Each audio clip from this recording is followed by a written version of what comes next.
नमस्कार दोस्तों, study speed में आपका स्वागत है। दोस्तों, हम आपके लिए लेकर आए हैं स्पेशल 500 सामान्य विज्ञान के प्रश्न उत्तर जो आपके एनटीपीसी और railway and other competitive exam के लिए बहुत ही महत्वपूर्ण हैं। तो चलिए शुरू करते हैं बिना किसी देरी के। तो दोस्तों, सोने से पहले ज़रूर देखिए और ऐसे ही क्वेश्चन बनते हैं जो आपके एग्ज़ाम में आप लोग गलती करके चले आते हैं, तो हम ऐसे ही क्वेश्चन आपके लिए लेकर आए हैं जो आपको बहुत ही हेल्पफुल करेगा एग्ज़ाम के लिए। चलिए शुरू करते हैं। तो भौतिक विज्ञान है पहला है। तो पहला है कि कार्य का मात्रक क्या है। कार्य का मात्रक क्या है? तो कार्य का मात्रक होता है जूल। कार्य का मात्रक क्या होता है? जूल होता है। कार्य का मात्रक जूल होता है। दूसरा है प्रकाश वर्ष किसका मात्रक है। प्रकाश वर्ष जो है दूरी का मात्रक होता है। ल्यूमेन किसका मात्रक है। ल्यूमेन ज्योति फ्लक्स का मात्रक होता है। और क्यूरी किसकी इकाई है। तो क्यूरी जो है रेडियो एक्टिव धर्मिता का इकाई होता है। पदार्थ के संवेग और वेग के अनुपात से कौन सी भौतिक राशि प्राप्त की जाती है। तो द्रव्यमान जो है प्राप्त किया जाता है, द्रव्यमान प्राप्त किया जाता है। जल में तैरना न्यूटन गति के किस नियम के कारण संभव है। तो जल में जो है तैरना वह न्यूटन के तृतीय गति का नियम होता है। रॉकेट की कार्यप्रणाली किस सिद्धांत पर कार्य करती है। तो रॉकेट की जो है कार्यप्रणाली वह संवेग संरक्षण के सिद्धांत पर काम करती है। संवेग संरक्षण के सिद्धांत पर काम करती है। अश्व यदि एकाएक चलना प्रारंभ कर दे, यानी कि घोड़ा एकाएक चलना प्रारंभ कर दे, तो अश्वरोही की गिरने की आशंका का कारण क्या होगा। यानी कि विश्राम जड़त्व के कारण जो है अश्वरोही को गिरने की आशंका हो जाता है। अगला है कालीन की सफाई के लिए यदि उसे छड़ी से पीटा जाए तो उसमें कौन सा नियम लागू होता है। तो न्यूटन की गति का पहला नियम लागू होता है। अगला है समुद्र में प्लवन करते हुए आइसबर्ग का कितना भाग समुद्र की सतह से ऊपर रहता है। तो इसका उत्तर होगा 1/10 भाग जो है समुद्र की सतह से ऊपर रहता है।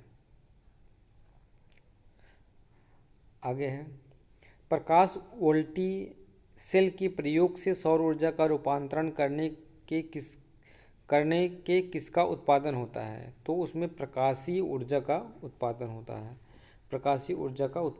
है। 12वां है स्वचालित वाहनों में द्रव चलित ब्रेकों का इस्तेमाल वस्तुतः किस नियम का सीधा अनुप्रयोग है। तो आपका उत्तर हो जाएगा पास्कल का नियम। जब दूध को प्रबल ढंग से मथा जाता है तो उसमें से क्रीम किस कारण से अलग हो जाता है। तो अपकेंद्री बल द्वारा। जेट इंजन किसके संरक्षण के सिद्धांत पर काम करता है। रैखिक संवेग के द्वारा। किसी तुल्यकारी उपकरण की पृथ्वी की सतह से ऊंचाई लगभग कितनी होती है। 36,000 किलोमीटर। पृथ्वी के गुरुत्वाकर्षण का कितना भाग चंद्रमा के गुरुत्वाकर्षण के सबसे नज़दीक है। तो 1/6। वर्षा की बूंद का आकार गोलाकार किस कारण हो जाता है। तो पृष्ठ तनाव के कारण। पानी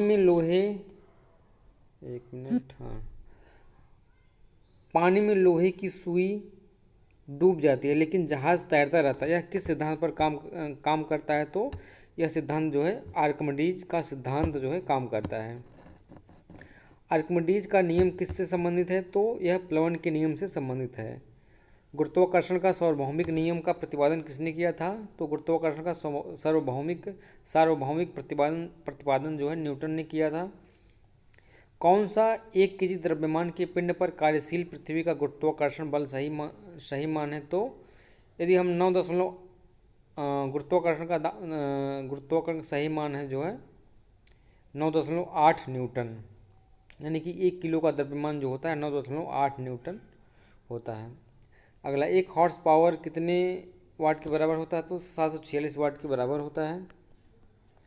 अगला है लोहे की सुई पानी की सतह पर किस कारण तैरती रहती है? तो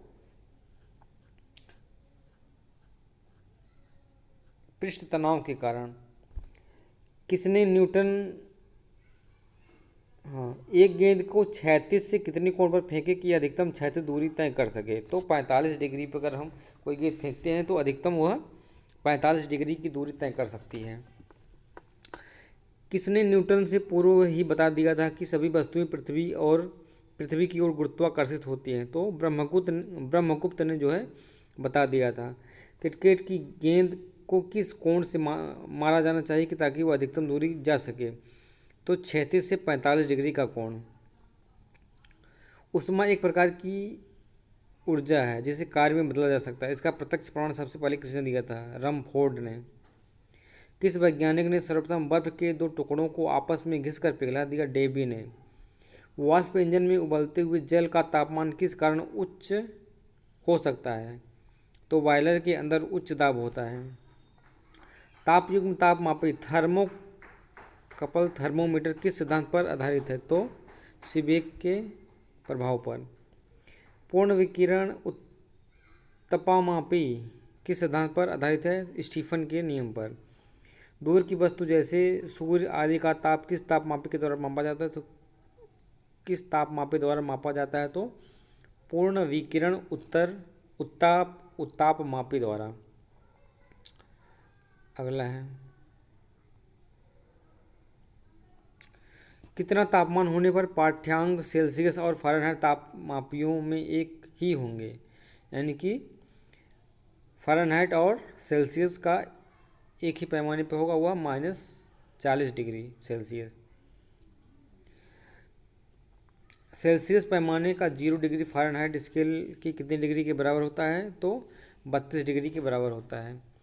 मानव शरीर का तापमान 98.6 फ़ारेनहाइट होता है। मानव शरीर का जो है सामान्य ताप होता है 98.6 फ़ारेनहाइट होता है। सेल्सियस स्केल पर कितना हुआ है? तो यह 37 डिग्री सेल्सियस होता है, यानी कि 37 डिग्री सेल्सियस होता है। अति लघु समय अंतरालों को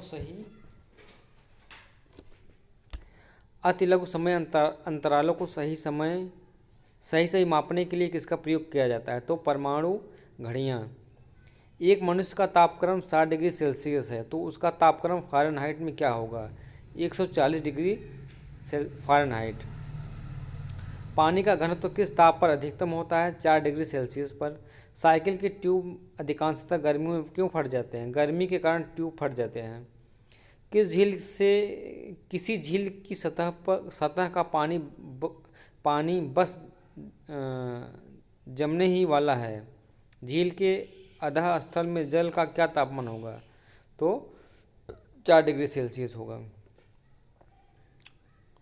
अगला है ऊष्मा के संचरण की किस विधि में पदार्थ के अणु एक स्थान से दूसरे स्थान तक स्वयं नहीं जाते? तो चालन द्वारा। द्रवों तथा गैसों में ऊष्मा का स्थानांतरण किस विधि द्वारा होता है? तो संवहन द्वारा। सूर्य की ऊष्मा पृथ्वी पर किस प्रकार से संचार माध्यम से आती है? तो विकिरण द्वारा। ऊष्मा के स्थानांतरण की किस विधि के माध्यम से आवश्यक नहीं है? विकिरण द्वारा। ऊष्मा संचरण की वह विधि जिसमें माध्यम के कण गति नहीं करते, कौन सी है? विकिरण। अगला है आणविक संगठन के द्वारा ऊष्मा का संप्रेषण क्या कहलाता है? तो संवहन। अगला है सूर्य विकिरण का कौन सा भाग सोलर कुकर को गर्म कर देता है? तो अवरक्त किरण। धूप से बचने के लिए छाते में रंग संयोजन कौन सा सबसे उचित है? तो ऊपर सफ़ेद नीचे काला।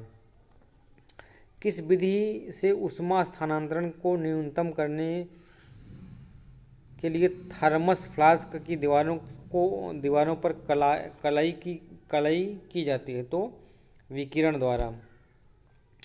किसमें सर्वोच्च विशिष्ट ऊष्मा मान होता है? तो जल।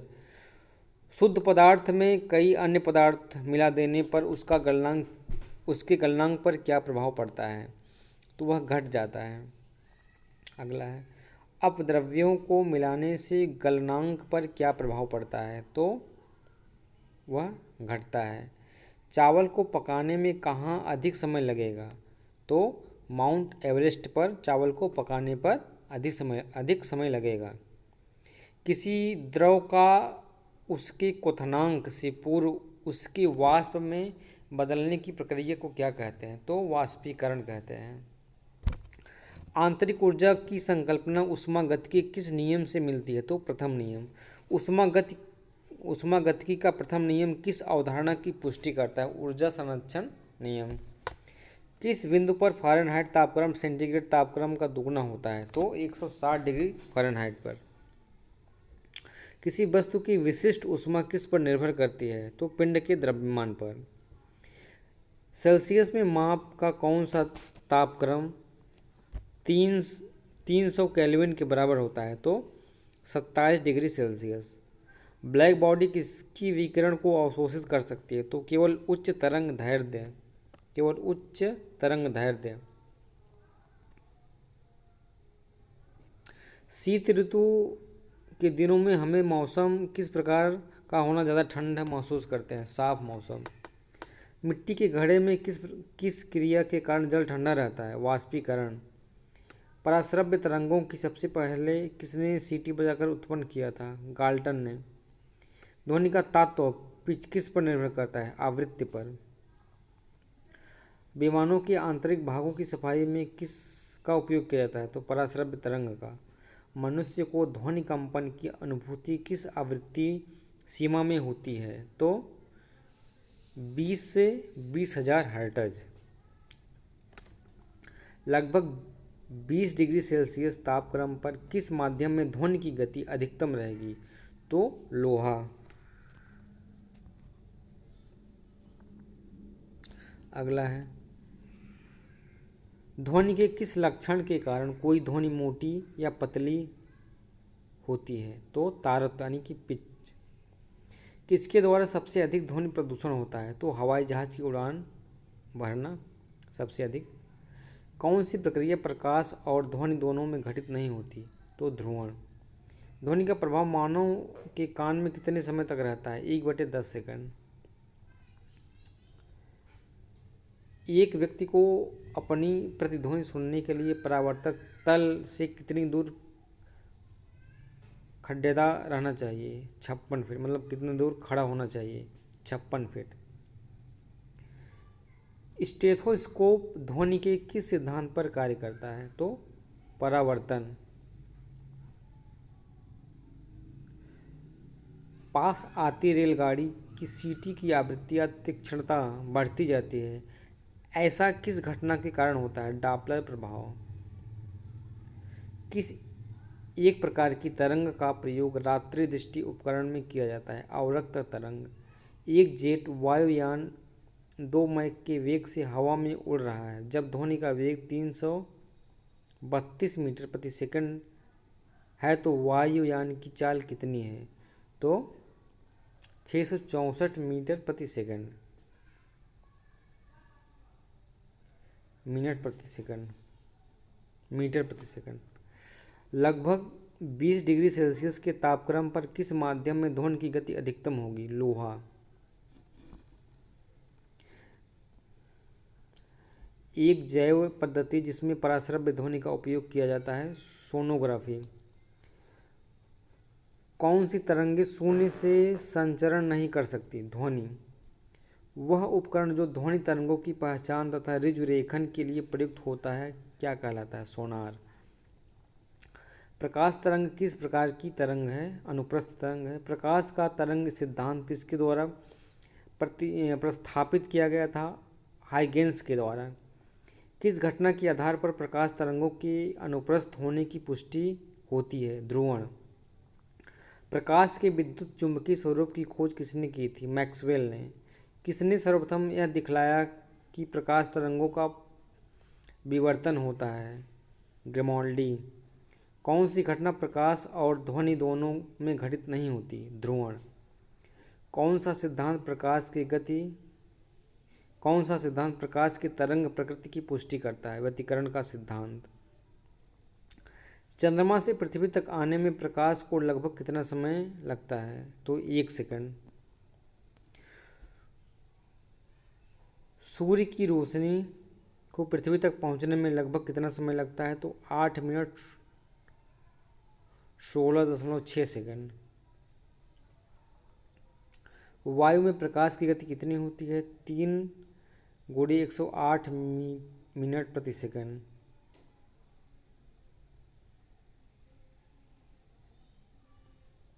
मीटर प्रति सेकंड। सूर्य ग्रहण के समय सूर्य का कौन सा भाग दिखाई देता है? तो कोरोना यानी कि किरीट। पानी से भरे किसी बर्तन में पड़ा एक सिक्का किस कारण थोड़ा उठा हुआ या उभरा हुआ प्रतीत होता है? तो प्रकाश के अपवर्तन के कारण। पानी में डूबी हुई एक छड़ी किसी समवृत्ति के कारण मुड़ी हुई प्रतीत होती है? प्रकाश के अपवर्तन के कारण। किसके कारण आकाश नीला दिखाई पड़ता है? तो प्रकाश के प्रकीर्णन के द्वारा। सूर्योदय और सूर्यास्त के समय आसमान में लाल रंग किसके कारण होता है? तो प्रकाश के प्रकीर्णन के द्वारा। इंद्रधनुष में किस रंग का विक्षेपण अधिक होता है? तो बैंगनी।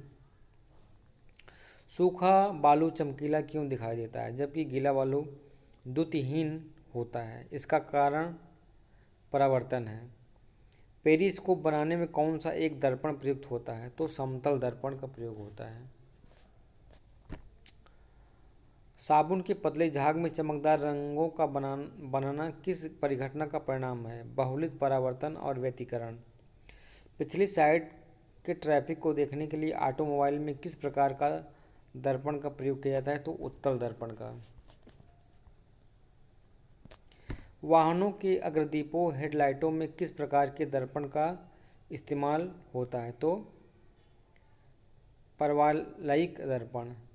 कार चलाते समय अपने पीछे के यातायात को देखने के लिए किस प्रकार का दर्पण का प्रयोग किया जाता है? तो उत्तल दर्पण का प्रयोग किया जाता है। मानव आँख की रेटिना पर कैसा प्रतिबिंब बनता है? तो वास्तविक तथा उल्टा प्रतिबिंब बनता है। जब कोई वस्तु दो समानांतर समतल दर्पणों के बीच रखी जाती है तो बने हुए प्रतिबिंबों की संख्या क्या होगी? अनंत हो जाएगी। यदि एक व्यक्ति दो समतल दर्पण जो 60 डिग्री कोण पर अनंत है के बीच खड़ा हो तब उसे कितने प्रतिबिंब दिखेंगे? तो 5। यानी कि कोई व्यक्ति जो समतल दर्पण पर 60 डिग्री कोण पर खड़ा है तब उसे कितने प्रतिबिंब दिखेंगे? तो 5 प्रतिबिंब दिखेंगे। हम पृथ्वी के पृष्ठ पर सूर्य का प्रकाश प्राप्त करते हैं। ये प्रकाश किस प्रकार के किरणपुंज हैं? तो समानांतर या समांतर। डायप्टर किसकी इकाई है? लेंस की क्षमता की। श्वेत प्रकाश कितने रंगों के मेल से बना होता है? 7। किस रंग का तरंगदैर्ध्य अधिकतम होता है? तो लाल। सूर्य की किरणों में कितने रंग होते हैं? तो सूर्य की किरणों में कुल 7 रंग होते हैं। यदि वायुमंडल न हो तो पृथ्वी से आकाश किस रंग का दिखाई देगा? काला। फोटोग्राफिक कैमरे का कौन सा भाग आँख की रेटिना की तरह कार्य करता है? फिल्म। कैमरे में किस प्रकार के लेंस का उपयोग लाया जाता है? तो उत्तल लेंस। आँख के किस भाग द्वारा आँख में प्रवेश करने वाले प्रकाश की मात्रा नियंत्रित होती है? आइरिस। नेत्रदान में दाता की आँख के किस हिस्से को प्रतिरोपित किया जाता है? तो कार्निया। स्वस्थ नेत्र के लिए स्पष्ट दृष्टि न्यूनतम दूरी कितनी होती है? 25 सेंटीमीटर। यदि कोई व्यक्ति दूर की वस्तु को स्पष्ट नहीं देख सकता तो उसकी दृष्टि में कौन सा दोष है? निकट दृष्टि दोष। दूर दृष्टि दोष से पीड़ित व्यक्ति के चश्मे में कौन सा लेंस का प्रयोग होता है? तो उत्तल लेंस। चश्मा प्रयुक्त करने वाले व्यक्ति को सूक्ष्मदर्शी का प्रयोग किस प्रकार करना चाहिए? उन्हें चश्मा पहने रहना चाहिए। एक मनुष्य 1 मीटर से कम दूरी की वस्तु को स्पष्ट नहीं देख सकता है। वह व्यक्ति किस दोष से पीड़ित है? दूर दृष्टि दोष से।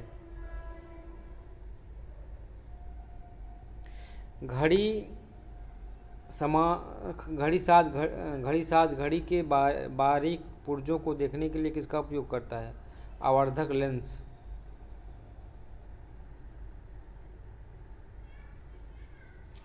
दूर की वस्तुओं के निरीक्षण के लिए किस प्रकाशीय यंत्र का उपयोग किया जाता है? तो दूरदर्शी। तंतु प्रकाशिक संचार में संकेत किस रूप से प्रभावित होता है? तो प्रकाश तरंग।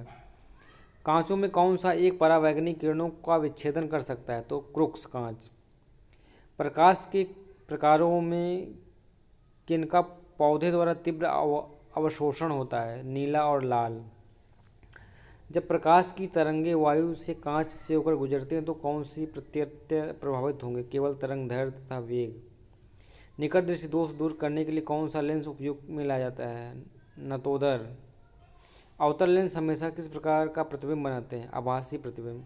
संचार में प्रयुक्त फाइबर ऑप्टिकल केवल किस सिद्धांत पर कार्य करता है? प्रकाश के पूर्ण आंतरिक परावर्तन। श्वेत प्रकाश को नली में कैसे पैदा करते हैं? तो तंतु को गर्म करके। प्रकाश की गति किसके बीच से जाते हुए न्यूनतम होती है? तो कांच। किस तिथि को दोपहर को आपकी छाया सबसे छोटी होती है? 21 जून को। फोटॉन किसकी मूलभूत यूनिट मात्रा है? प्रकाश। विकिरण की कण प्रकृति की पुष्टि किससे की जाती है? प्रकाश वैद्युत प्रभाव।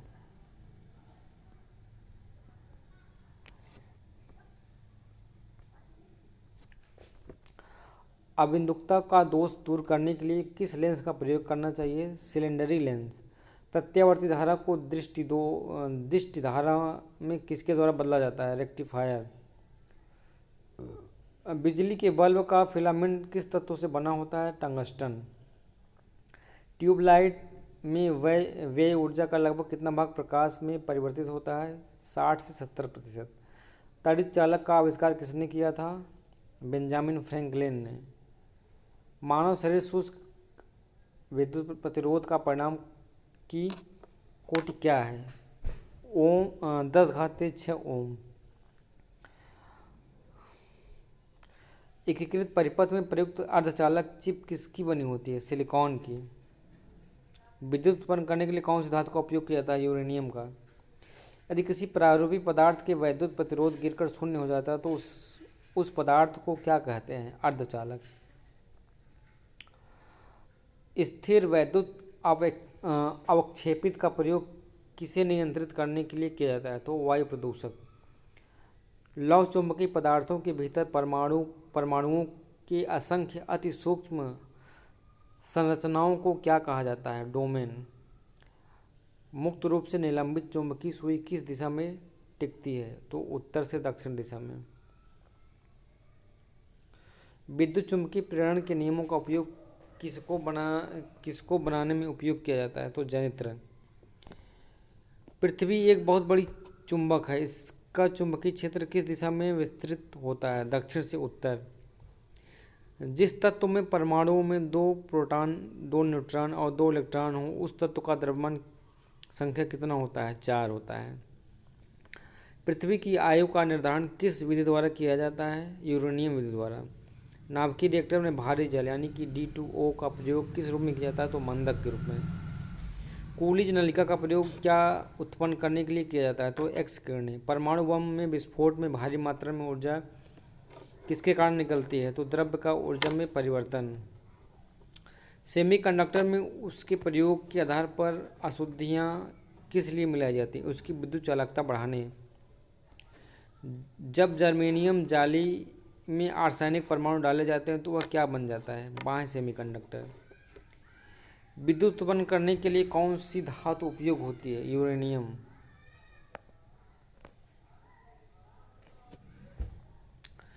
कृष्ण छिद्र यानी कि ब्लैक होल सिद्धांत किसने प्रतिपादित किया था? एस चंद्रशेखर ने। नोबेल पुरस्कार अल्फ्रेड नोबेल के नाम से शुरू हुआ, जिन्होंने किसकी खोज की थी? डायनामाइट की। इसी सदी की शुरुआत में हवाई जहाज़ का आविष्कार किसने की थी? राइट ब्रदर्स ने। इलेक्ट्रॉन सूक्ष्मदर्शी का आविष्कार किसने किया था? नोल और रुस्का। मेडिकल डॉक्टर्स व्यावसायिक द्वारा किस उपकरण का उपयोग किया जाता है? तो स्टेथोस्कोप। महासागर में डूबी हुई वस्तुओं की स्थिति जानने के लिए किस यंत्र का प्रयोग किया जाता है? सोनार का। सूर्य की किरणों की तीव्रता मापने वाले उपकरण को क्या कहते हैं? हाइग्रोमीटर। सूर्य की किरणों की तीव्रता मापने वाले उपकरण को क्या कहते हैं? हाइग्रोमीटर। मीटर कहते हैं। एक उड़ते हुए चक्के की प्रति सेकंड घूर्णन एक उड़ते हुए चक्के की प्रति सेकंड घूर्णन किस से मापे जाते हैं? स्ट्रोबोस्कोप से। कौन सा उपकरण चिकित्सकों द्वारा इस्तेमाल किया जाता है? स्टेथोस्कोप। चंद्रा एक्सरे दूरबीन का नाम किस वैज्ञानिक के समान रखा गया था? एस चंद्रशेखर। साइक्लोट्रॉन किसको त्वरित करने के लिए प्रयुक्त किया जाता है? परमाणु। पायरोमीटर किसके मापन में प्रयोग में लाया जाता है? तो उच्च तापन। कूलीज नलिका का प्रयोग क्या उत्पन्न करने के लिए किया जाता है? एक्स किरणें।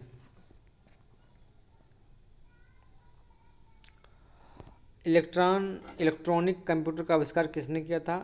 तो एकर्ट एवं मशाली। तो दोस्तों भौतिक विज्ञान 174 पे ख़त्म हो गया। अब हम कल डिस्कस करेंगे इसके आगे का क्वेश्चन, जो कल रसायन विज्ञान होगा, उसके आगे फिर जीव विज्ञान होगा। तो ऐसे हम पूरे 500 क्वेश्चन डिस्कस करेंगे। तो आज 174 पर रोक रहे हैं। बाकी की वीडियो देखने के लिए पार्ट 1, पार्ट 2, पार्ट 3, 3 पार्ट में ये 500 क्वेश्चन बनेगा। तो उम्मीद करता हूँ कि यह वीडियो आपको अच्छा लगा होगा। तो वीडियो को ज़रूर लाइक करें, शेयर करें और सब्सक्राइब भी कर सकते हैं। तो दोस्तों नमस्कार।